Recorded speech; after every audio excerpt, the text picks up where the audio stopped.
காலை வணக்கம். நம்ம இன்னைக்கு பேச போற தலைப்பு பார்த்தீங்கன்னு சொன்னா விழாக்கள். சரியா? அந்த விழாக்களினுடைய முக்கியத்துவம் என்ன?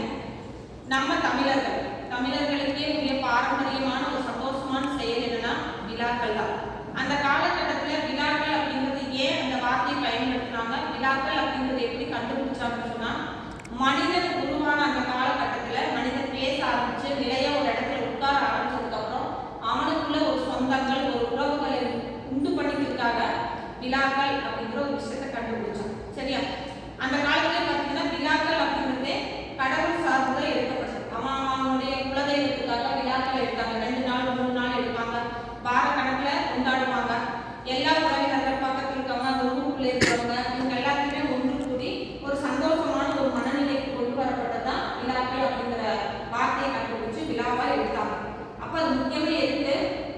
கடவுளை மையப்படுத்தி அந்த கொஞ்சம் நாள்ல எல்லாத்தையும் மறந்து கஷ்டம் நஷ்டம் பகை சரியா இன்ப துன்பங்களை எல்லாம் மறந்து சந்தோஷமா இருக்கு. ஒருத்தருக்கு பகையா இருப்பாங்க, நல்லது கெட்டதுல தான் நம்ம போய் கலந்துக்க முடியும். அந்த மாதிரி ஏற்படுத்தப்பட்ட விஷயம் தான் விழாக்களா கொண்டாடணும். அந்த விழாக்கள் அப்படிங்கிறது நாளடைவில் பார்த்தீங்கன்னு சொன்னா ஒவ்வொரு விஷயத்துக்குமே விழாக்கள் எடுக்க ஆரம்பிச்சோம்.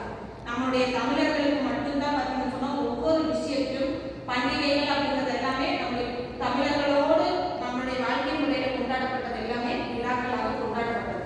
ஆனா எல்லாமே எதை மையப்படுத்தி கொண்டாடினாங்கன்னா கடவுளை மையப்படுத்தி தான் கொண்டாடினாங்க. இன்னைக்கு அந்த விழாக்கள் அப்படிங்கிறது நாளடைவில் அது வேற மாதிரி போயிடுச்சு.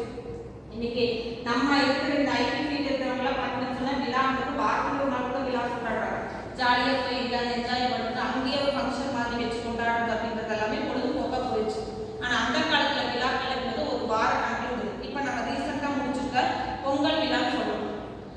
அந்த போகி பண்டிகை அப்படின்னு நம்ம ஒரு விஷயத்துக்கு சொல்றோம்னு சொன்னா அது எதுக்கு? நம்ம மனசுக்குள்ள இருக்கிற பழைய விஷயங்கள் எல்லாம் கழித்தல் எல்லாத்தையும் போக்கிட்டு புது ஒரு விஷயமாக நம்ம கொண்டாடுறோம். வருஷத்துல அந்த மாசத்துக்கு கடைசி நாள். அதுக்கப்புறம் தை 1ஆம் தேதி எல்லாருமே நம்ம வாழ்க்கையில என்ன சொல்றோம்? தை பிறந்தால் கல்வி பிறக்கும்னு சொல்றோம். ஏன்? இனியா தர காலகட்டம் நமக்கு நல்லதா அமையணும் அப்படின்னு சொல்லி முதல்ல அது சூரிய பகவானுக்கு என்னது படையல் போட்டு பொங்கல் வச்சு படையல் போட்டு நம்ம சாமி கும்பிடுறோம்.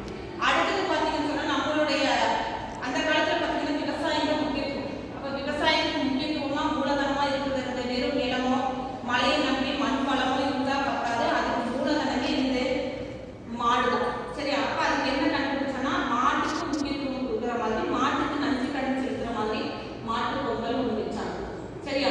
அது இன்னைக்கு அந்த விழாவில் மாட்டு பொங்கல் வந்து இப்ப நம்ம எல்லாருமே பார்த்துருக்கோம். எந்த சேனல் ஓப்பன் பண்ணி பார்த்தாலும் என்னது அந்த காளையை அடக்கிற ஒரு விஷயத்த பார்க்கணும். அதெல்லாம் பார்த்துட்டு நம்மளுடைய தமிழர்களுக்கு உரிய பாரம்பரியமான விளையாட்டு உயிரை பணையம் வச்சுதான் இந்த அவங்க அந்த இடத்துல விளையாடுறாங்க.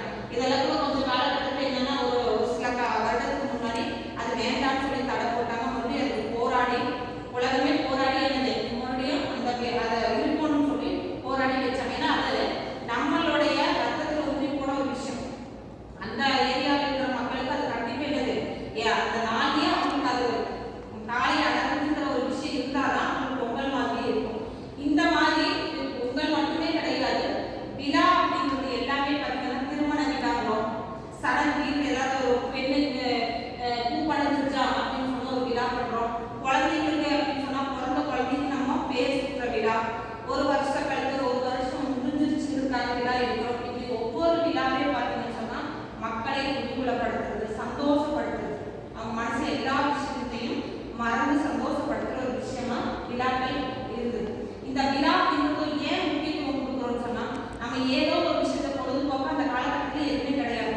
இன்னைக்கு நம்ம பொழுதுபோக்க இருக்கு, நம்ம கையில் இருக்கிற போன் எல்லாமே வளர்ச்சி நம்ம கையில் இருக்கிற மாதிரி நம்ம ஃபீல் பண்ணுறோம். ஆனால் அந்த காலத்துல எதுவுமே கிடையாது. பொழுதுபோக்க நம்ம எங்கேயும் போகிறது கிடையாது, வர்றது கிடையாது.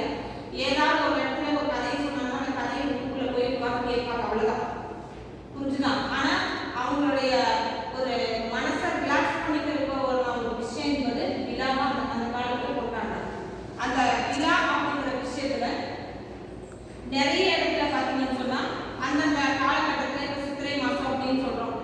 அது அந்த அம்மனுக்கு விழா முக்கியத்துவம் எடுப்பாங்க. அந்த பச்சை மாவெல்லாம் இடிச்சு அது இதெல்லாம் ஏன்னு சொன்னா இது வெயில நம்ம சொல்றோம் பச்சை மாவு இடிக்கிறது அந்த இந்த பூச்சட்டியெல்லாம் நம்ம எடுக்கிறாங்க சொல்லலாம். இதெல்லாம் உடம்புல இருக்கிற உஷ்ணத்தை குறைப்பதற்கான ஒரு விஷயம்.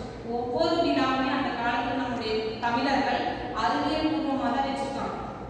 புரிஞ்சுதா? இந்த விழா அப்படின்னு ஒன்று இல்லைன்னு சொன்னா, நமக்கு ஒரு பொழுதுபோக்கான ஒரு விஷயம் இல்லைன்னு சொன்னா நம்முடைய வாழ்க்கை எப்படி இருக்கும்? சூன்யமாவே இருக்கும். ஏதோ சம்பாதிக்கிறோம், ஏதோ சாப்பிட்றோம்,